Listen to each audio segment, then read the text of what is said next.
Bonjour et bienvenue dans le camp de base, l'émission des rencontres au sommet.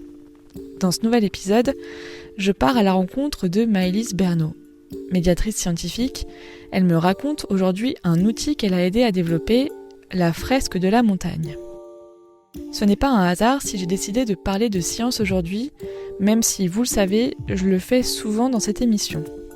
À l'heure où j'écris ces lignes, le vendredi 7 mars 2025, aux États-Unis, les scientifiques se mobilisent contre la politique de Trump avec Stand Up for Science.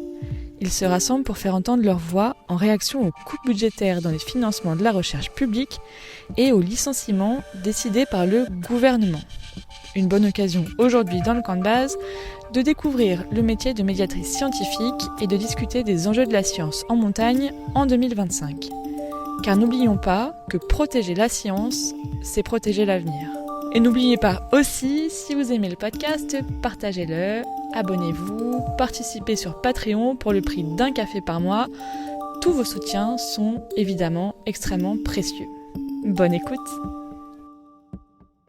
Bonjour Maëlys. Bonjour. Et merci beaucoup d'être dans le camp de base aujourd'hui. On va parler donc de la fresque de la montagne. Mais d'abord, une question que je pose à tous les invités, à toutes les invitées du camp de base. Il est où toi ton camp de base et il est composé de quoi ? Alors moi, mon camp de base, il est à Gap, dans les Hautes-Alpes. Et de quoi il est composé je dirais d'un cercle social et amical et de beaucoup de sorties en montagne, et notamment en vélo. Et j'habite aussi là-bas parce que je travaille là-bas dans une association de médiation scientifique. Qui s'appelle Gap Science Animation 05. Quel est ton premier souvenir, toi, en montagne ? Mon premier souvenir en montagne, donc ça va être quelque chose vraiment où j'ai le souvenir ancré en tête. Je sais que je vais en montagne depuis que je suis toute petite. Mon père était moniteur de ski. Et du coup, je suis sur des skis depuis que j'ai 3 ans. Et ça, c'est des choses dont je me souviens pas, mais j'ai vu les photos. Mais la première chose qui m'a vraiment marquée, c'était une sortie en montagne avec ma grand-mère. Donc ma grand-mère qui est une grande fan de montagne et qui nous avait emmené voir les marmottes avec mes petits frères. Et du coup, j'ai des souvenirs de nous en train d'observer les marmottes en été et de se balader en montagne. T'as pas voulu être monitrice de ski comme ton père ? Non, pas du tout. Pas du tout. En plus, lui, il a été moniteur de ski donc avant notre naissance et après, il a retravaillé un peu en station quand on était là avec mes petits frères, mais je l'ai jamais vu vraiment pratiquer son métier ou vraiment juste en vacances et du coup, j'ai pas eu d'attrait particulier pour la profession. Aujourd'hui, tu es médiatrice scientifique. Alors, est-ce que tu peux nous raconter un peu ce que c'est ce métier ? Donc la médiation scientifique, souvent on a un petit peu l'image de Jamie de C'est pas sorcier, qui est en train de raconter tout plein de trucs sur les sciences. Donc c'est un peu l'idée. L'idée c'est vraiment de faire le lien entre science et société, entre la recherche et le grand public. Et pour se détacher un peu de la notion de vulgarisation, il y a un travail de vulgarisation dans la médiation scientifique, mais l'idée aussi c'est de faire et de concevoir les projets avec les gens et de s'appuyer sur les connaissances de notre public pour pouvoir interagir au maximum. Et moi je sais que c'est ça qui m'intéresse beaucoup, c'est que en fait j'apprends autant que les gens à qui j'essaie d'apprendre des choses et de faire apprendre des choses. Et donc il y a vraiment cette notion de lien et de double sens pour moi dans la médiation scientifique. Quand tu dis lien entre science et société, ça veut dire comment est-ce que la science va améliorer ou pas le quotidien des gens, ou ça va beaucoup plus loin que ça ? Je pense que ça va plus loin que ça. Pour moi, c'est essayer d'outiller les gens et de rendre moins mystique la science pour que on ait la capacité de s'approprier certains concepts, une démarche, une manière de penser, pour pouvoir s'émanciper et comprendre le monde qui nous entoure. Aujourd'hui, tu travailles donc dans le 05. C'est quoi les éléments sur lesquels tu travailles en priorité dans ce département en lien avec la science ? Sur cette question d'éléments, je pourrais voir les éléments de 2 manières différentes, à la fois dans les thématiques que je vais traiter. Donc là, dans l'association de médiation scientifique pour laquelle je travaille, on fait pas mal d'éducation à l'environnement, on fait de la prévention santé, notamment au niveau de la qualité de l'eau, de la qualité de l'air, de tout ce qui est la biodiversité et l'impact, par exemple, du changement climatique sur le moustique tigre. qui va se déplacer à cause de la hausse des températures, qui va conquérir de nouveaux territoires. On a aussi tout un panel plutôt sciences sociales et de prévention des violences sexistes et sexuelles. Donc là, on intervient notamment dans des collèges, dans des lycées. On fait de l'éducation aux énergies, on fait de l'éducation au changement climatique. On monte des expositions, parfois il y a des petites conférences. Et après, l'idée, c'est vraiment d'initier à la démarche scientifique. Donc là, je te disais vraiment les éléments thématiques. Et après, donc il y a vraiment cette notion de éduquer à la démarche scientifique et donner des clés de compréhension, donc comme ce que je disais avant, donner des clés de compréhension du monde qui nous entoure et essayer d'outiller pour que les personnes soient autonomes dans leur recherche d'informations, essayer d'éveiller l'esprit critique. L'idée pour moi c'est vraiment de rendre autonomes les gens et vraiment de pouvoir leur offrir des espaces de réflexion aussi, ça c'est quelque chose qui est assez important et pas juste de transmettre un savoir. Du coup, ce que tu fais, c'est une forme de communication, de médiation sur ces outils scientifiques. Toi, tu as plutôt un profil scientifique à la base ? Alors, à la base, oui. Donc, j'ai fait des études de médecine. J'ai fait 3 années de médecine que j'ai ensuite arrêtées. Après, j'ai fait un petit peu d'écologie et j'ai toujours eu cet attrait pour la transmission des savoirs et la communication. Le être en lien, c'est vraiment quelque chose qui m'intéresse beaucoup et continuer à apprendre. Et en fait, ça, c'est vraiment quelque chose qu'on retrouve dans la médiation. C'est que à la fois, on va continuer à apprendre parce qu'on est obligé de se renseigner sur les thématiques sur lesquelles on travaille pour rester au fait de ce qui se passe à l'instant T, de l'état de la recherche et en fait de réfléchir aussi à des moyens de transmission de l'information et il y a à la fois ce côté aussi recherche du public, comment est-ce que notre public va évoluer, quelles sont ses craintes, qu'est-ce qu'il a envie d'apprendre, quels sont ses besoins et donc du coup réfléchir à chaque fois et innover au niveau des moyens de transmission et de médiation des savoirs. Alors, par exemple, le podcast, la vidéo, les réseaux sociaux, être en lien avec des collèges, des lycées, aller chercher les gens dans l'espace public, ça, c'est plein de moyens de médiation pour aller chercher de nouveaux publics. Est-ce que toi, tu as un moyen, un médium préféré pour faire de la médiation scientifique ? Alors oui, mais c'est pas forcément celui que j'utilise le plus. Ce que j'utilise le plus, comme je travaille beaucoup avec des scolaires, c'est vraiment, on est en sortie, on va raconter un peu des choses et on va essayer d'aller éveiller leur curiosité. Ça peut passer par des ateliers ludiques, mais pas directement par le jeu. Et moi, il y a quelque chose que j'ai vraiment envie de creuser, c'est le jeu. Et on en reparlera un peu après. Dans la fresque de la montagne et dans les fresques en général, il y a un petit peu ce côté jeu et des éléments du jeu qu'on peut retrouver. Mais de plus en plus, j'ai l'impression qu'il y a des jeux de plateau qui se développent, aussi beaucoup d'escape games, ça peut passer par le jeu vidéo. Et je trouve que c'est un super moyen de transmission de savoir, et si on ne le prend pas simplement pour le jeu en lui-même et qu'après on va rediscuter de finalement qu'est-ce que vous avez appris du jeu et nous aussi en tant que médiateurs, médiatrices scientifiques, on peut s'insérer et avoir cette posture de facilitation et d'être là pas juste on fait jouer les gens, c'est non, en fait je vais regarder les gens jouer et je vais essayer de les guider dans leurs apprentissages, essayer de savoir qu'est-ce que je peux retirer de ce que j'ai observé finalement, et pas d'être dans cette posture passive de juste je regarde les gens jouer, j'ai conçu mon jeu quoi.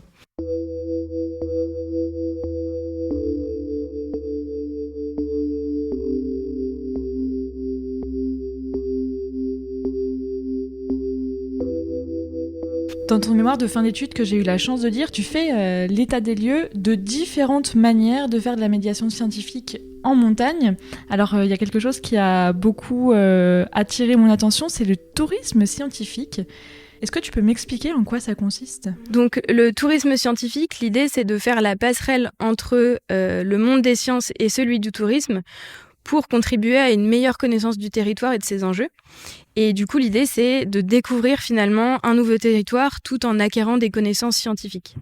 Et donc, finalement, c'est une autre manière de pratiquer le tourisme sur un territoire et c'est un vecteur finalement de développement territorial. Du coup, en ce sens, le tourisme scientifique peut participer à la transition des territoires de montagne en essayant de réfléchir à d'autres manières de visiter et de découvrir un territoire. On pourrait opposer à ça le fait que quand les gens sont en train de faire du tourisme, donc qui sont plutôt sur des temps de pause et en vacances, c'est un peu compliqué de mettre leur cerveau à contribution et de leur demander d'être militants ou d'apprendre ou de travailler. Comment est-ce qu'on arrive à attraper les gens sur des temps de pause comme ça quand ils sont en vacances avec leur famille, peut-être ? Là, c'est là où on joue un grand rôle en tant que médiateur et médiatrice scientifique. C'est toujours essayer de donner envie et de susciter l'attention. Et pour moi, ça passe par une posture. Donc en fait, ça va aller dans les deux sens. Il y a à la fois le nous, c'est donner envie. Ça veut dire montrer un intérêt aussi pour le sujet sur lequel on travaille et essayer de voir en fait finalement dans quel état sont les gens. Parce qu'il y a des gens peut-être qu'on pourra jamais leur faire apprendre des choses et qui seront jamais disponibles pour accueillir ces temps d'information et pour participer à ces activités-là. Et du coup, je me dis que c'est finalement savoir saisir les bonnes personnes au bon moment. Et puis, c'est essayer aussi d'être innovant et innovante dans nos manières de concevoir finalement les outils qu'on conçoit et essayer de comprendre pourquoi les gens sont là finalement. Parce que peut-être qu'ils sont là pour découvrir un territoire, leur proposer une découverte du territoire par les sciences, pourquoi pas, peut-être que simplement ils n'ont pas pensé à ça parce qu'ils n'étaient pas au courant. Donc juste mettre à disposition cette information et toujours laisser le choix de refuser, quoi. Dans ton mémoire, tu mettais d'autres manières de faire médiation scientifique que le tourisme scientifique. Est-ce que tu as d'autres exemples à nous donner pour qu'on comprenne bien tout l'enjeu en fait, de cette médiation scientifique ? Là, les éléments auxquels je pense qu'on pourrait les rattacher quand même au tourisme scientifique parce que finalement... La découverte des territoires de montagne, on peut la faire en allant sur les territoires de montagne et notamment, par exemple, tout ce qui est accompagnement en montagne par les accompagnateurs en montagne. C'est fait à la fois pour les scolaires qui peuvent habiter sur le territoire, pour les personnes qui habitent sur le territoire et pour les personnes qui viennent en vacances sur le territoire. Donc pour moi, le tourisme scientifique, il est à la fois à destination des personnes qui viennent en vacances et à la fois à destination des personnes qui habitent sur le territoire. Là, les choses, il y a des choses un peu plus traditionnelles auxquelles je pense, comme la visite de sites rocheux pour expliquer la naissance des montagnes, tout ce qui se rapporte au géotourisme, la visite des glaciers par exemple pour essayer de comprendre un peu comment s'est formé un glacier, leur rôle, et essayer peut-être de toucher les gens aussi par rapport à c'est quoi le futur des glaciers finalement, et des choses un peu plus innovantes. Je peux citer différents projets, notamment le projet Sentinelle des Alpes. Donc là, c'est des observatoires de recherche sciences et société qui vont aller étudier l'impact du changement climatique sur les lacs, sur les alpages, pour essayer de comprendre un petit peu l'impact du changement climatique là-dessus. Et ils peuvent en dégager aussi des supports de médiation, notamment le dispositif Lac Sentinelle qui a dégagé un petit livret qui explique justement l'impact du changement climatique sur les lacs de montagne. Je sais qu'ils en ont créé un jeu aussi.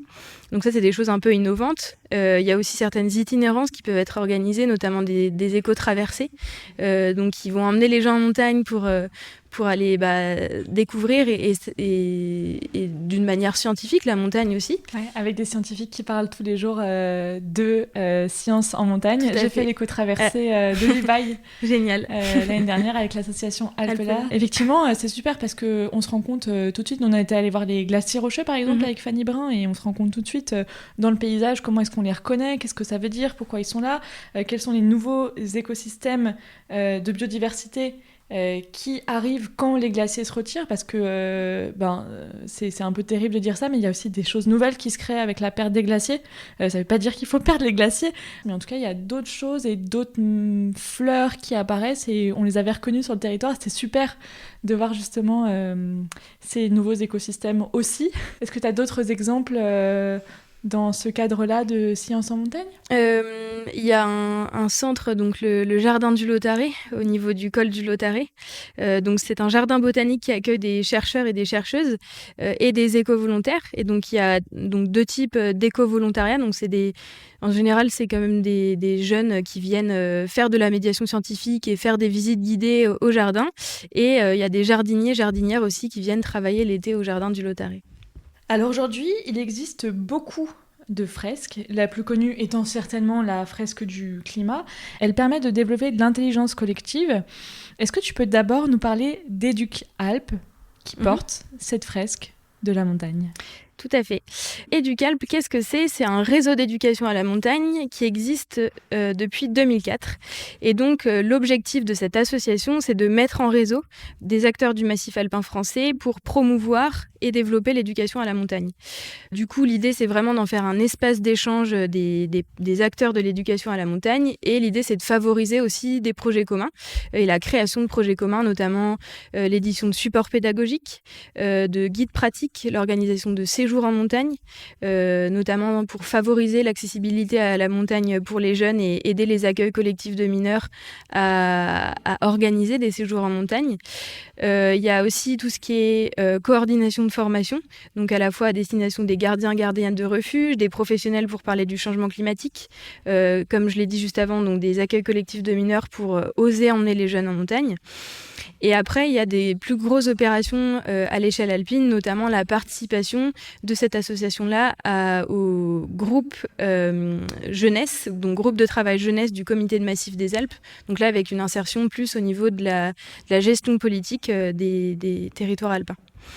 Et donc, il y a différents pôles thématiques, les activités de pleine nature, le climat, refuge, pastoralisme, patrimoine, les espaces protégés alpins. Et en fait, le projet Fresques de la montagne est porté par le pôle climat d'Educalp.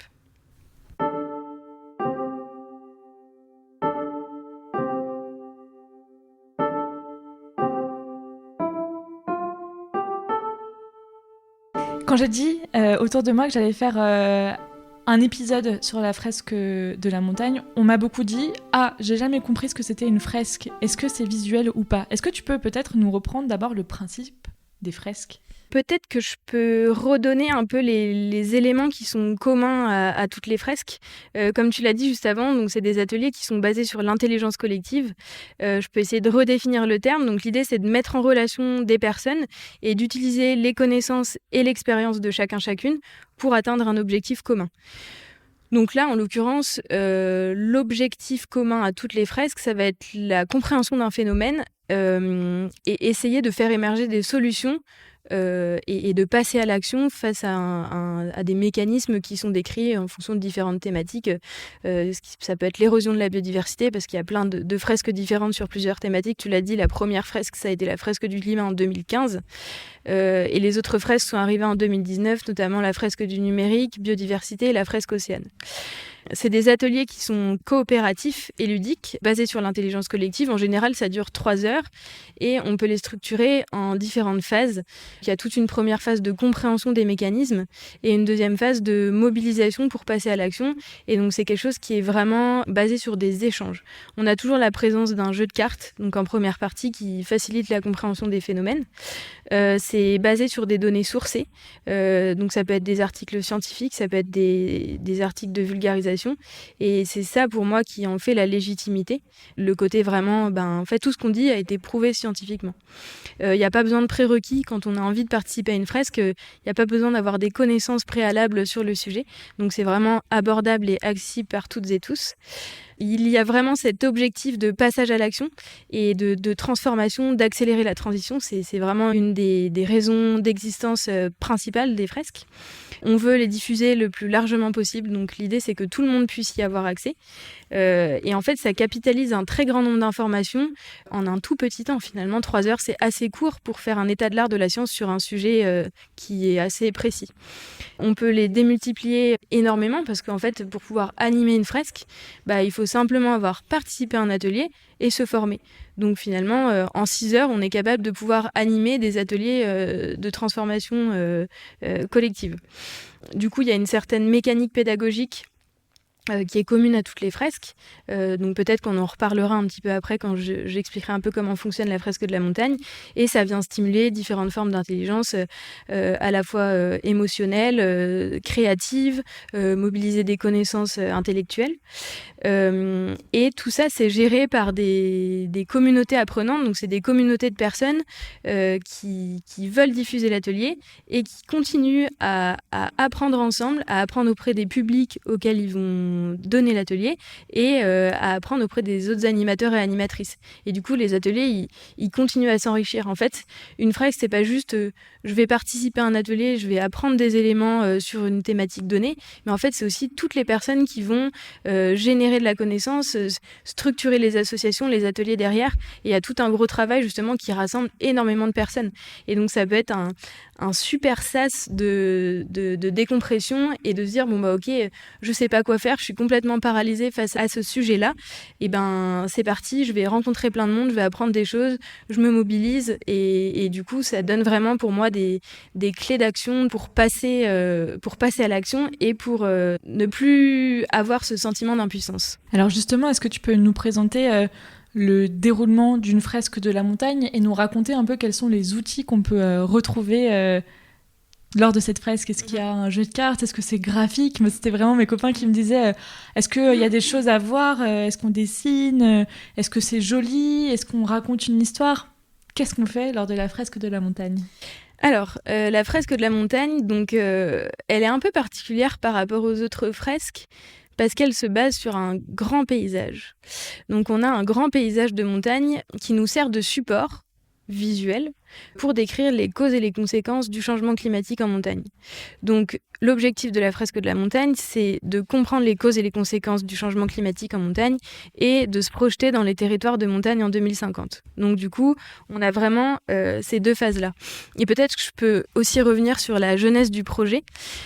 Ça date de 2021 et donc c'est un collectif de personnes qui animait la fresque du climat, qui étaient assez frustrés de ne pas pouvoir parler des impacts spécifiques du changement climatique en montagne.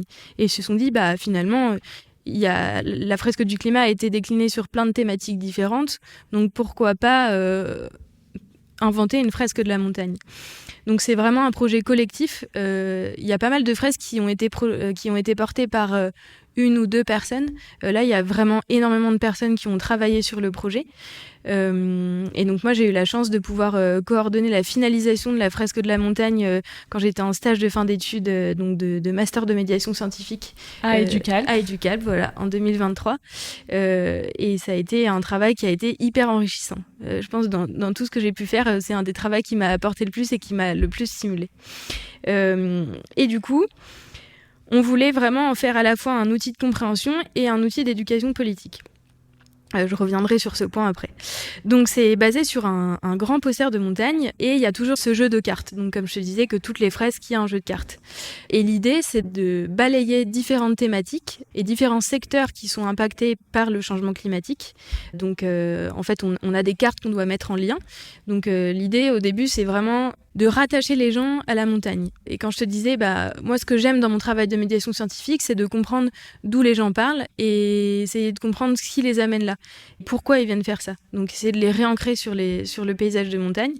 Et après, donc on va parler à la fois du changement climatique de manière plus globale, essayer de voir ce qui a changé dans les territoires de montagne ces dernières années, donc un point de vue visuel en questionnant les gens, parce qu'en fait, finalement, quand on habite en montagne, c'est des choses qu'on peut voir un peu tous les jours. On va parler de l'impact du changement climatique sur l'eau, sur la biodiversité, sur les risques en montagne, sur les activités économiques aussi des territoires de montagne. Et dans une deuxième partie, donc, on essaie de se projeter dans les territoires de montagne en 2050. Et là, l'idée, c'était vraiment de donner des clés de compréhension des dynamiques politiques des territoires de montagne. Et pour ça, on a essayé de faire un atelier d'écriture de récits. Et donc les gens incarnent par groupe de 3 ou 4, donc ils doivent faire une écriture collective d'un récit en incarnant un personnage des territoires de montagne. Donc il y a 4 grandes familles différentes, les citoyens, citoyennes, les politiques, des personnes qui ont du pouvoir politique sur les territoires de montagne. J'imagine les sociopros à un moment donné. Les socioprofessionnels, exactement, et le vivant non humain. Ok. Donc, si vous voulez savoir ce qu'il y a derrière vivant non humain, venez faire une fresque de la montagne. J'imagine la flore et la faune. Exactement, ouais, tout à fait. Et l'idée, donc, c'est on écrit un récit en 2050, donc on a atteint la neutralité carbone. Qu'est-ce qui se passe Vous racontez la vie de votre personnage en 2050, et ensuite on va essayer de planifier différentes actions pour voir comment on fait pour en arriver là finalement. Donc il y a à la fois ce côté outil de planification. Et comme ça permet d'essayer de réfléchir oui, c'est à ça qu'on veut arriver, mais finalement, comment on fait ? Et qui je peux faire intervenir ? Donc, essayer de refaire du lien aussi entre les différents personnages qui ont été incarnés. Mais en partant du design fiction, vraiment de comment est-ce qu'on vit en 2050. C'est super, ça fait beaucoup penser à ce qu'on a fait chez les passeurs dans le Vercors, fin janvier. Vraiment imaginer cette montagne de demain pour le meilleur ou pour le pire. Donc vraiment remettre en lien ensuite et imaginer comment est-ce qu'on peut arriver à ce qu'on a imaginé. C'est super. Et alors, qu'est-ce que ça permet et quels sont les retours que vous font les personnes qui participent à ces fresques de la montagne ? En général, c'est des super retours. L'idée aussi, c'est que quand on fait un constat des impacts du changement climatique en montagne et des impacts du changement climatique tout court, ça peut être hyper démoralisant. Et l'idée aussi, c'était d'utiliser peut-être ces émotions qu'on pourrait qualifier de négatives pour faciliter le passage à l'action et de pas laisser repartir les gens super plombés. Et en fait, c'est ça que permet aussi l'outil des nouveaux récits, c'est de donner des clés d'action. Et en fait, ça permet de voir où est-ce que je pourrais m'insérer, comment je pourrais faire pour moi passer à l'action. Donc, ça permet vraiment des prises de conscience, en fait, de manière plus globale, parce que parfois, on peut avoir entendu parler de certains éléments à droite à gauche, mais ça permet aussi de les restructurer et d'aller creuser aussi certains éléments. Donc de restructurer les idées, d'avoir vraiment, comme je te disais au début, un état des lieux du changement climatique en montagne, avec toutes les nouvelles études scientifiques qui ont pu être produites, de se projeter aussi dans les territoires de montagne en 2050. Donc ça, le côté projection, j'ai pas l'impression que c'est quelque chose qui est beaucoup fait par les gens sur du si long terme. Donc c'est vraiment pouvoir ouvrir des espaces pour pouvoir faire cet exercice-là et de manière collective et recueillir en fait toutes les idées des gens et vraiment faire ce travail collectif. Je pense que ça permet de redonner du sens et de recréer du collectif dans nos sociétés qui sont très individualistes finalement. Et ça permet aussi de guider et d'orienter sur des actions impactantes. Peut-être de prioriser finalement où est-ce que je vais mettre mon énergie en fonction de mes compétences, de mon appétence pour certains sujets. Donc peut-être ça permet aussi de guider le passage à l'action, de structurer des plans d'action au niveau des territoires. On peut utiliser cet outil auprès des communautés de communes, des élus, des acteurs du tourisme. Ça, c'est quelque chose qu'on a déjà fait. Et finalement, en fait, ça permet de les guider dans des plans d'action. Donc, ce qui est assez intéressant avec cet outil-là, c'est que c'est utilisable auprès de plein de publics différents, à la fois du grand public et à la fois du public professionnel. Et du coup, il y a beaucoup de demandes par rapport à ça parce que ça intéresse énormément de monde. En fait, on peut l'utiliser de plein de manières différentes. Et ça permet aussi une compréhension des acteurs politiques et du fonctionnement des territoires de montagne. Et en fait, finalement, ça offre un grand espace de débat, de réflexion, d'échange, d'expression. Et en fait, c'est une manière de penser collectivement la réorganisation des sociétés. Il y a une énorme problématique, moi, que je vois quand je discute avec les personnes qui habitent sur des territoires de montagne, c'est que quand j'évoque les transitions, bon, le mot transition est galvaudé, il veut tout et rien dire, mais en tout cas, la problématique climatique et potentiellement le manque de neige d'ici les prochaines années, on me dit toujours, mais Émilie, qu'est-ce que tu veux qu'on fasse ici si on n'a pas le ski ? Et j'ai l'impression que cet outil, il permet aux personnes qui vivent sur ce territoire de recommencer à rêver, parce que souvent la problématique, en tout cas que moi j'ai observé sur les territoires de montagne, c'est qu'on rêve pas un autre avenir et certainement pas un avenir meilleur. On essaye plutôt de dire ok, il faut qu'on essaye de faire le maximum de ce qu'on peut de manière économique, parce qu'après il y aura potentiellement plus rien. Quand on se dit qu'il y a un problème, ou des fois on se dit même non mais il n'y a pas de problème, on a des canons à neige, tout va bien. Mais j'ai l'impression que cet outil permet vraiment de rêver un avenir meilleur pour la montagne. Alors oui, mais c'est pas un outil magique. Ça, c'est une critique aussi que j'ai fait dans mon mémoire, où je disais, en fait, les fresques, c'est super, mais c'est pas suffisant. C'est que en fait, si on fait juste cet atelier-là et si derrière rien n'est fait et ces éléments sont pas repris, en fait, on va retomber dans les schémas dans lesquels on était avant de participer à ces ateliers-là. Donc en fait, pour moi, c'est des moyens de déclencher l'action. Et comme tu disais, de faire rêver et de redonner espoir. Mais en fait, il faut que ces choses-là soient creusées. Il faut qu'il y ait vraiment de la mise en action derrière, quoi. Mais complètement, en fait. Et ce qui est super intéressant aussi, c'est tout ce travail collectif et en fait, de redonner l'espace aux gens de rêver et de penser à autre chose que ce qu'on a l'habitude d'entendre constamment, qui sont des récits qui sont très alarmistes, anxiogènes, dystopiques. Et en fait, c'est remettre de l'utopie. Et il y a plein de fois où on nous a dit, ouais, mais votre truc, en fait, c'est un peu bisounours, ça n'arrivera jamais. Ouais, mais en fait, si on rêve pas assez loin, au final, on fera jamais rien, quoi. Ouais. Donc, autant rêver au max, et puis, on essaye justement d'atteindre ces objectifs-là, et puis on voit ce qu'on fait. Et pour moi, c'est comme ça que on arrivera à mobiliser les gens, quoi. Alors, je te propose, pour terminer cette émission, qu'on donne 2 actions chacune, facilement réalisables par les gens chez eux, pour justement ce futur de la montagne. Moi, il y a quelque chose qui m'a beaucoup touchée quand j'ai fait de l'itinérance pendant 7 jours en montagne, c'est que je me suis rendu compte qu'on pouvait utiliser pour faire la vaisselle et toute la vie quotidienne extrêmement peu d'eau, ce qui fait que maintenant je récupère toute l'eau que je peux. Et même si j'ai pas de jardin, ça arrose un peu les plantes. Potentiellement, ça va dans la bouilloire quand c'est pas de l'eau qui a été sale. Ça va dans l'eau de mes toilettes, parce qu'il y a un truc qui m'a beaucoup choquée, moi, dont je me faisais la réflexion depuis longtemps, c'est que en fait, juste, on fait littéralement nos besoins dans de l'eau potable. Et dans certains pays d'Afrique, il n'y a pas d'eau potable. Et du coup, quand ils voient ça, ils se disent... Moi, j'ai des copains qui ont été dans des ONG en Afrique et qui me disent « Mais en fait, c'est scandaleux. » Et du coup, j'essaie de moins tirer ma chasse possible et de, justement, que cette eau qui partirait dans l'évier aille dans mes toilettes. Voilà, donc ça, c'est ma première action facilement mobilisable. Est-ce que toi, t'en as une ? Comme première action, je dirais c'est un truc que je fais tous les jours, c'est me déplacer au maximum sans la voiture. Et je sais que c'est compliqué en montagne. Et encore plus, là je vois dans les Hautes-Alpes, il y a des fois où ça peut être vraiment galère. Et en fait, je me dis, ça dépend comment on y a été habitué. Et il y a toujours une solution. Ça peut être prendre un bus. Certes, peut-être parfois ça demande un petit peu plus d'organisation et un petit peu plus de temps. Mais finalement, quand on est dans les transports en commun, on peut faire autre chose. Donc moi, je sais que je suis énormément à vélo, en train, en bus, et c'est faisable, j'ai pas de voiture, donc tout va bien, je m'en sors très bien, je suis pas malheureuse.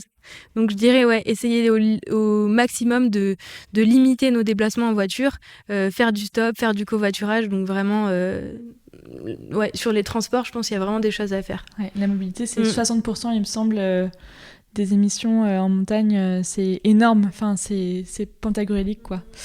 Moi, ma deuxième action, ce serait... c'est une action bisounours, comme l'eau, mais c'est d'ouvrir ses fenêtres tous les matins pour réoxygéner l'air, pour que l'air chauffe plus vite. En hiver, on a l'impression que c'est complètement débile de faire ça, mais en fait, ça permet vraiment que l'air rechauffe plus vite ensuite, et donc de gaspiller moins de gaz ou d'électricité. J'ai commencé ça il y a 2-3 ans, et ça marche super bien. Voilà, aérer vos espaces de vie tous les jours. Et moi, ma deuxième action... je dirais que ça se rattache au lien. C'est rester en lien avec les gens, continuer à parler et comprendre finalement les territoires sur lesquels on vit et pas juste les utiliser comme des espaces de loisirs. Comprendre les gens qui sont là, comprendre pourquoi ils sont là, comprendre nos territoires. Et ça peut être aussi savoir ce qui nous entoure rien qu'au niveau de la biodiversité. Je passe dans la forêt, en fait, j'essaye de nommer le vivant qui est autour de moi. Je sais pas, par exemple, je me dis, si on était dans un groupe d'amis, jamais nous viendrait la question de se dire comment elle s'appelle cette personne. On connaît son prénom, on sait qui elle est. Pourquoi on ne le fait pas avec le vivant qui nous entoure ? Et pour moi, c'est une manière de le respecter et peut-être que du coup, ça peut générer un lien émotionnel et donner envie finalement de le protéger et que ça soit quelque chose, en fait, on se pose même plus la question, quoi. C'est inné. Parce que ça m'entoure et ça fait partie de la bulle dans laquelle je vis. Et donc, c'est important de protéger et de comprendre les choses qui nous entourent. Merci infiniment, Maëlys, d'être venue à Grenoble. Tu en as profité d'être en déplacement pour venir me voir. C'était super. Merci beaucoup d'être venue parler de la fresque de la montagne dans le camp de base. Merci pour l'accueil et merci pour nos échanges. Cet épisode du camp de base est terminé pour aujourd'hui. J'espère que cet épisode vous a plu. N'hésitez pas à le partager si c'est le cas. Et à vous abonner à la newsletter du camp de base sur le site internet de l'émission. À très vite dans le camp de base. Rencontre au sommet.